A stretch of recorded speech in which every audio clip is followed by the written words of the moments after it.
មើលវីដេអូនេះដឹងច្បាស់តើអ្នកកំពុងញៀនរឿងភេទសម្ព័ន្ធដោយមិនដឹងខ្លួនមែនទេ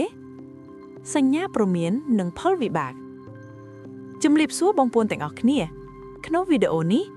យើងនឹងលើកយកប្រធានបទដ៏រសើបនិងសំខាន់បំផុតមួយមកជជែកគ្នានោះគឺការញៀនរឿងភេទសម្ព័ន្ធឬ sexual addiction មនុស្សជាច្រើនយល់ច្រឡំថាការចង់បានភាពស្និទ្ធស្នាលគឺជាដង្ហើមធម្មជាតិប៉ុន្តែនៅពេលដែលចំណងនោះคล้ายទៅជាការបង្ខំចិត្តរហូតគ្រប់គ្រងមិនបានវានឹងคล้ายជាបញ្ហាសុខភាពផ្លូវចិត្តដ៏គួរឲ្យព្រួយបារម្ភការញៀនបែបនេះមិនមែនជារឿងនៃការសប្បាយឡើយប៉ុន្តែវាគឺជាអាកប្បកិរិយាដែលទាក់ទងនឹងការស្វែងរកភាពស្រាប់ស្រាលមិនរើសមុខមិនរើសពេលវេលានិងទីកន្លែងក្នុងវីដេអូនេះយើងនឹងមកវិភាគជាមួយគ្នាថាតើអ្វីទៅជាសញ្ញានៃការញៀនពិតប្រាកដហើយតើវាបំផ្លាញសេចក្តីថ្លៃថ្នូរនិងអនាគតរបស់អ្នកយ៉ាងដូចម្តេចទី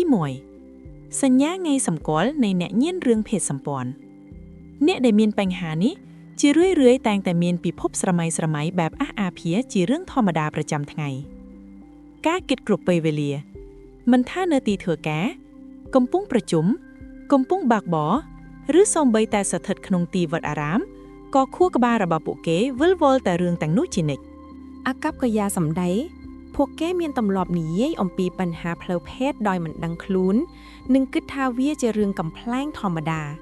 ប៉ុន្តែតាមពិតវាកើតចេញពីភាពច្របូកច្របល់ខាងអារម្មណ៍ក្នុងចិត្តការស្វែងរកមិនឈប់ឈរពួកគេចំណាយពេលស្ទើរតែទាំងស្រុងដើម្បីតាមប្រមាញ់រូបភាពវីដេអូឧបករណ៍ជំនួយឬស្វែងរកដៃគូថ្មីតាមអនឡាញដោយមិនខ្វល់ថាអ្នកនោះជាអ្នកណាឡើយទី2វឌ្ឍនាការបង្ខំចិត្តនិងការសម្រេចកាមចំណុចដ៏គួរឲ្យកត់សម្គាល់បំផុតគឺការសម្រេចកាមដោយខ្លួនឯងដែលមិនអាចគ្រប់គ្រងបានអ្នកញៀនតែងយល់ថាមនុស្សគ្រប់គ្នាធ្វើបែបនេះជារឿងធម្មតា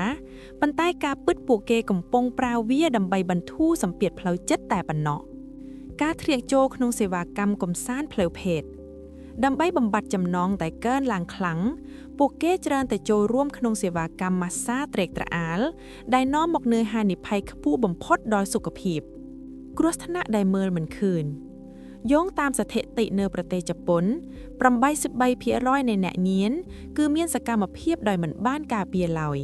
សូម្បីតែនៅកន្លែងដែលប្រឈមនឹងជំងឺឆ្លងឬគ្រោះថ្នាក់សន្តិសុខពួកគេចង់បានតែបទពិសោធន៍ថ្មីដោយមិនខ្វល់ពីផលវិបាកយូរអង្វែងឡើយទី3តើនេះជាបញ្ហាសុខភាពផ្លូវចិត្តឬជាសិទ្ធិផ្ទាល់ខ្លួនមានសំណួរជាច្រើនសួរថាចុះបើវាជាសិទ្ធិរបស់ខ្ញុំ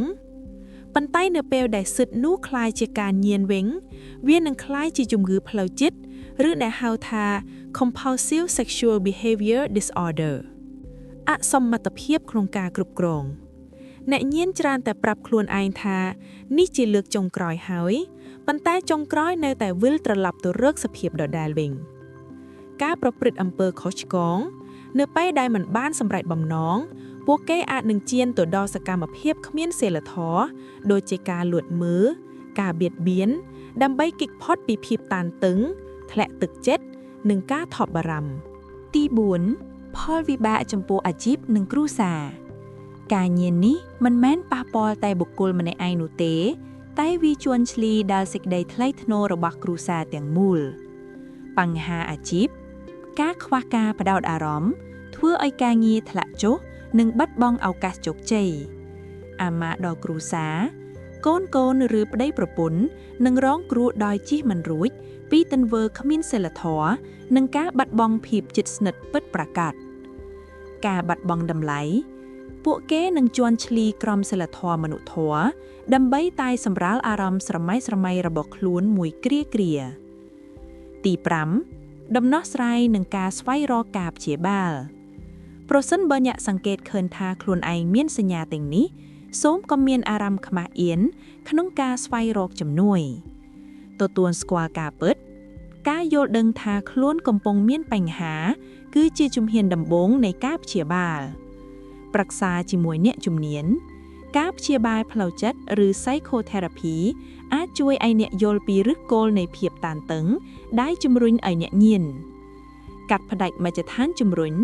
ជៀសវាងការមើលរូបភាពអស្អាភាពមិនប្រើប្រាស់ពេលវេលាទៅលើការហាត់ប្រាណឬការងារច្នៃប្រឌិតវិញ សរុបមកការញៀនរឿងភេទសម្ព័ន្ធគឺជាច្រវាក់ដែលចងភ្ជាប់អ្នកឲ្យបាត់បង់សេរីភាពផ្លូវចិត្តនិងសេចក្តីថ្លៃថ្នូរជីវិតដែលជោគជ័យគឺជីវិតដែលយើងអាចគ្រប់គ្រងអារម្មណ៍ខ្លួនឯងបានមិនមែនឲ្យអារម្មណ៍មកដឹកច្រមុះយើងនោះទេប្រសិនបើបងប្អូនយល់ថាវីដេអូនេះមានប្រយោជន៍សូមចុច like និង share វីដេអូនេះទៅកាន់មិត្តភ័ក្តិឬមនុស្សជាទីស្រឡាញ់ដើម្បីជាការដាស់តឿនប្រសិនបើបងប្អូនមានបទពិសោធន៍ឬចង់ឲ្យយើងបកស្រាយប្រធានបទអ្វីផ្សេងទៀតសូម comment នៅខាងក្រោមកុំភ្លេចចុច subscribe និងរូបកំដាំងដើម្បីទទួលបានចំណេះដឹងសុខភាពនិងអាចកំបាំងជីវិតគូជារៀងរាល់ថ្ងៃសូមអរគុណសម្រាប់ការតាមដានសូមជូនពរសុខភាពផ្លូវចិត្តមាំមួននិងរស់នៅប្រកបដោយសេចក្តីថ្លៃថ្នូរជួបគ្នានៅវីដេអូក្រោយ